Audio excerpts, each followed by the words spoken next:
ก่อนออกเดินทางไปเที่ยวยุโรปอีกครั้งก็แวะไปจัดน้องแนวขนาดกระทัดรัดมาสักหน่อยจะได้เดินสะดวกถือสบายเรามาอันบ็อกซ์กันค่ะ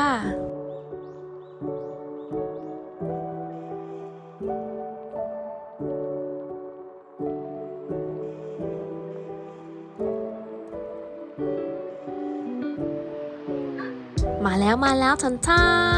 น้องเป็น Chanel Boy Wallet on Chain หนัง Caviar Oxidized Silver Hardware ขนาดกระทัดรัดเหมาะมือมากๆใส่พาสปอร์ตได้1เล่มมือถือได้อีก1เครื่องลิปสติกเล็กๆอีกสัก1แท่งก็พอแล้วมาดูข้างในกันค่ะ